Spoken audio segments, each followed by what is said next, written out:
I don't have an intro for this, let's just go. It makes me question why!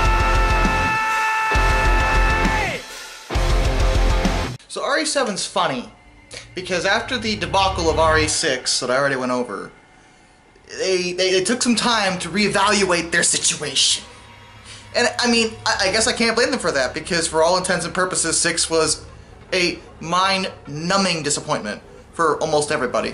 I did have some people point out that they liked it, but even those people also said, yeah, I'm more of a casual RE fan, and or I just liked playing the game in co-op with my friends and, you know, having fun, which, yeah, even I admit that that's all it's really good for, if that.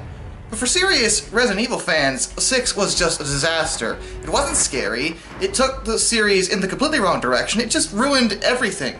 So the notion that they would even continue the series anytime soon was a little out there, but Capcom was apparently going to be more stubborn about this and actually take steps to revitalize what was becoming a stale concept. The overthrow mechanics aren't bad, and they can be used to effect, but I think they finally realized that they needed to do something else, something new and exciting, kind of like what they did with RE4, because one of the big things about RE4 is that it revitalized the series. They couldn't go with the tank controls anymore, it just wasn't working. It was old, it was dated, it was becoming stale, they had to revitalize the series. So they did the same thing this time, except this time with RE7, they went from third person to first person. And this is really interesting to me because first person, it seemed like only recently people realized that first person in a horror game is actually a really great concept. Perhaps back in the day, it wasn't as desirable because, well, the graphics were dated. It was hard to get immersed even in a first-person perspective because visually the games were pixels. There were early examples of attempts that turned out quite well, such as the System Shock games, which I've talked about before. I love the System Shock games. They were way ahead of their time, and they really established what could be done in a first-person horror experience. In the meantime, there were other games that also attempted this, such as Call of Cthulhu or Condemned: Criminal Origins, that at least tried to do something with it, but it wasn't really taking off as well as I think it should have initially. Not that those games were bad or anything, it just wasn't something that became mainstream until, well, oddly, indie developers stepped in. With the advent of games like the Penumbra series that I love, or the critically acclaimed The Niche of the Dark Descent, or Outlast if you like jump scares. I don't like Outlast. Sorry. And the development of proper VR technology, AAA developers finally started noticing, hey, that's a good idea. Let's write that down. Hold on. And Capcom seemed to realize this too, which is why they decided to integrate the first-person perspective into the Resident Evil series. From the get-go, this was received with some optimism, yet skepticism. A lot of people, even to this day, don't really care for the notion that they took the series into the first person, and to be honest, I think y'all need to grow up a little bit.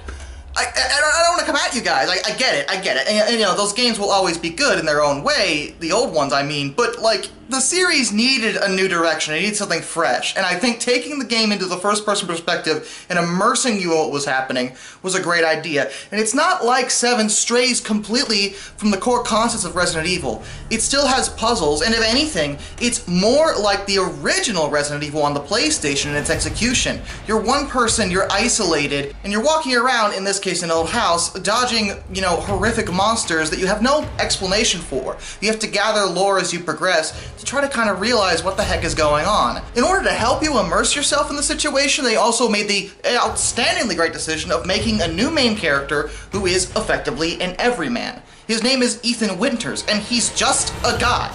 Like, just a regular dude. He's not a STARS operative, he's not a police officer, he's not a spy, he's not a secret agent, he's not anything that we've, you know, dealt with in the past with Resident Evil. Like, it seemed like every protagonist prior to this point was either former military, or some kind of military, or someone who would be capable of dealing with traumatic situations because they had training. Ethan doesn't have any of that. He's just a regular guy. He's looking for his wife, Mia. Mia, who's been missing for 3 years, finally reaches out on the internet, and Ethan dashes away to try to find her. From the get-go, it's easy to like Ethan and like playing as him because he seems like a really good dude. 3 years later and he's still a devoted husband, driving across state lines trying to figure out what happened to his missing wife, the love of his life. And even in the unspeakable horrors he finds, he still pushes forward trying to save her. This is also a big deal to me because I feel like a lot of horror games mess this up when it comes to character motivations to, like, stay in the situation.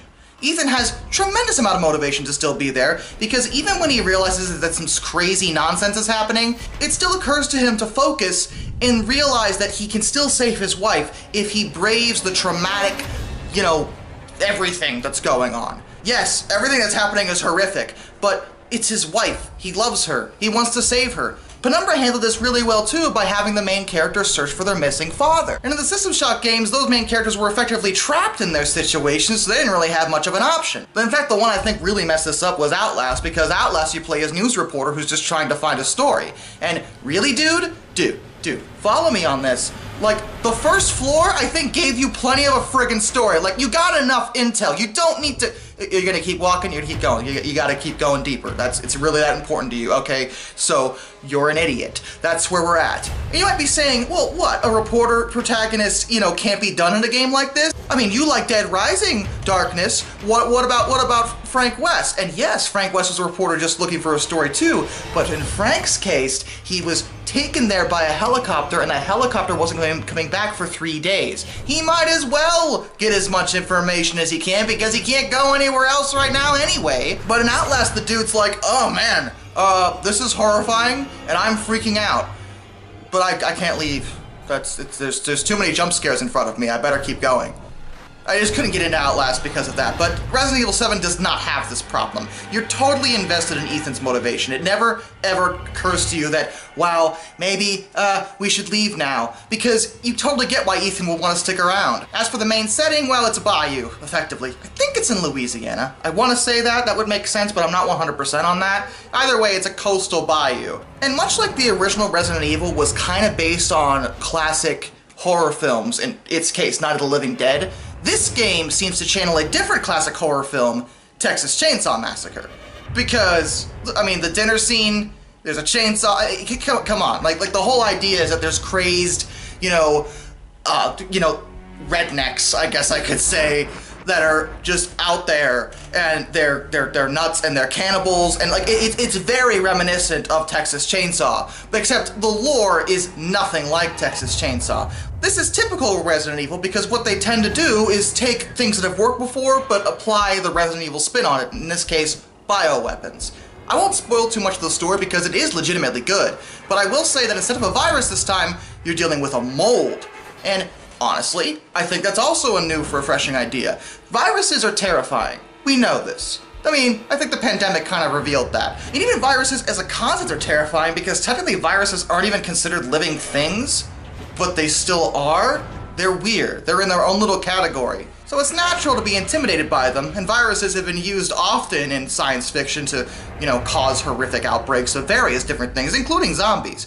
But in this case, it's a mold. And the idea of using a different biological infection to cause what's happening here is another fresh take on it, giving the developers, both story-wise and visually, a new medium to explore and different horrors to see, and the body horror in this game is grotesque. I mean, the series has always been good at that, but man, the mold just... The other thing I like about this game is that it really is a legitimate survival horror experience, as opposed to the last 3 freaking games in this series, 4, 5, and 6, that had way too much focus on action and combat. In this game, we're back to the original concept of Resident Evil, which is, hey, do you like combat? Not recommended. You could fight in those games, it's true. I mean, that was obviously an option. There were bosses to defeat and stuff. But more often than not, especially early game, you found yourself running away because you just didn't have enough ammunition or healing items to deal with the situation. In 7, it is very much like that. Especially early game, there are many situations where, hey, I know you have ammo, but you should really not use that right now. And even if you do, it's better to stagger and leave. Like, going in guns a-blazing is not going to work. It doesn't help that whatever is causing the Bakers to be like they are is causing them to also regenerate. And at least in the case of Daddy over here, he can't be killed, so that's good. I guess I shouldn't come down too hard on Outlast for the jump scares. Well, I thought I got too crazy with it. RE7 does have plenty of jump scares in it, but it doesn't go completely nutso with the sudden, oh my god, what's happening kind of thing. And it does have a really good sense of isolation and dread. There were plenty of situations where it's like, oh my god, I can't even deal with what's happening in here. Why is there a creepy little girl? Why is there a creepy little girl? Why would you add that element? Nobody wanted that here! And by nobody wanted it, I mean, okay, that's scary. I don't wanna,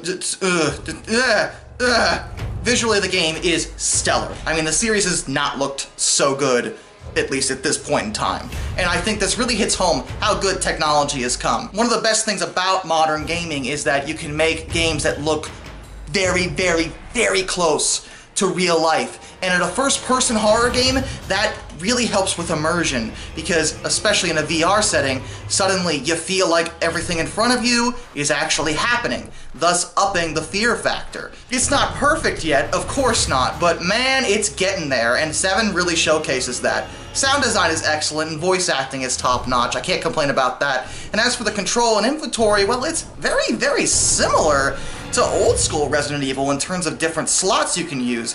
Some larger items actually take up more than one slot, like shotguns, so it's kinda like 4 or 0, where larger items take up more space, but it's still condensed, and there's still a quick select feature like added in 5. So if anything, 7 takes all the ideas for inventory that we've had so far and puts them all together and makes something that's cohesive, easy to use, yet still makes some level of logical sense. And combat is strangely satisfying when you do get into it. As you progress further and get better items, fighting actually becomes a reasonable course of action. You start to feel a bit more empowered. Like you yourself are like Ethan, getting accustomed to the horrors you're facing, and while the situation's still scary, I have a flamethrower now, and I am less fearful of giant bugs. Oh, why'd you have to do giant bugs? I like insects, and even I don't want giant mold-infected bugs. Nobody had time for this. So when all is said and done, is there anything to say that's bad about 7?